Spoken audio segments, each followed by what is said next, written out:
One person I did want to recognise today is my special guest today, the person who led Brisbane's first bid to host the Olympics almost 40 years ago, Sally Ann Atkinson, former Lord Mayor. Woo.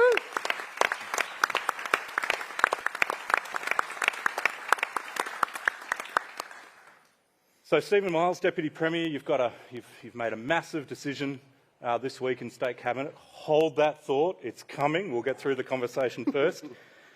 Adrian Schrinner, our series this week's all been about lifestyle and livability, and you're all about how Brisbane can be better. And so, thanks for joining the panel. And to you, Cindy, thanks for joining the panel. Happy Thanksgiving. Great to have you here. I know it was yesterday, but on US time it's this morning. So I know that you've rung home and celebrated that. And on that point, Cindy, you're the new arrival to our city, and the theme has been livability this week. So I'm just wondering, what's your impressions, having been here probably not even for a year? Yeah, 9 months. What are your impressions about how Brisbane stacks up in terms of livability? Yeah, I think it's been a great move for my husband and I. We've lived in some amazing cities, including San Francisco, Sydney, and Singapore. We moved here in February, and I think livability is about how well can your lifestyle fit into the place and your life, the things that are important to you and you value, and it's been quite a good match. For me, it starts with, can you come to a place where you feel like you belong? Not only are Queenslanders welcoming and very friendly, they're actually inclusive. And, when you first get here, most of the people you meet say either I'm born and bred Brisbane or I'm a proud Queenslander. But there's a lot of us that have come from elsewhere, and not only are we welcomed, we're included, and that includes by the sporting community. I've been to so many sports. That's been a great way to get involved. And I want to shout out to the business community. Many of you are here today, and I've been invited to so many events. The second thing for me is well-being, and does the place allow you to take care of your well-being? And for me, that comes down to two things. Can I get outdoors, and can I exercise? And that needs to be every day. And, of course, the weather here every day, coffee on my porch, looking out at the garden, amazing walkability. I actually live right above the cliffs a couple blocks this way, so always access the parks. And then great hiking within short reach.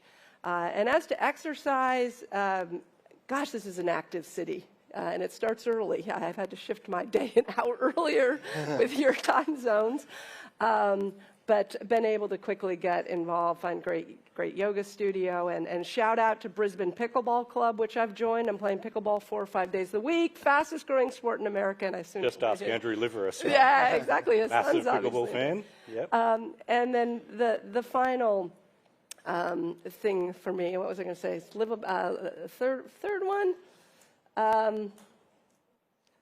well-being, and I had another one. Anyway, it's been ease. I wanted a simple life. So for this move, my husband and I said, keep it simple. And so we chose to take a smaller apartment closer to the city here, and that makes the commute kind of irrelevant. And we got rid of a car. We have 1 car and 2 bikes. And thank you, Lord Mayor, for the biking pass. I don't like to bike in traffic, but you're doing better and better. Can't wait for this bridge and the one you're building over at Breakfast Creek. So you just can have an ease of lifestyle here without the complications. And that exercise that you talk about is one of the things I love about your story is you're a massive Bruce Springsteen fan and a fan of exercise. And is it true that you had number plates Born to Run? I did indeed. I had New South Wales. You can't get that in America, but it was my birthday present from my husband. I had Born to Run on the plates. Perfect. Now, one thing that you have done with the organising committee is you've gone overseas and you've asked people what do they know about or think about Brisbane. Can you share with us some of the early thoughts on that? Yeah, so we've started the work on the brand. We've announced that. We've done an extensive work in the country, and particularly in Queensland, and many of the things that Queenslanders want to stand for and proud of, you're aware of: lifestyle, natural beauty. There's an ambition here to be more.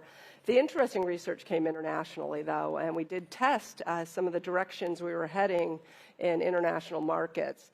And of the focus groups, we did focus groups in 6 international markets, and 3 out of 90 people could name Brisbane and point it out on a map. and 0 knew that we were hosting the games. So that is both a 3 out of 90.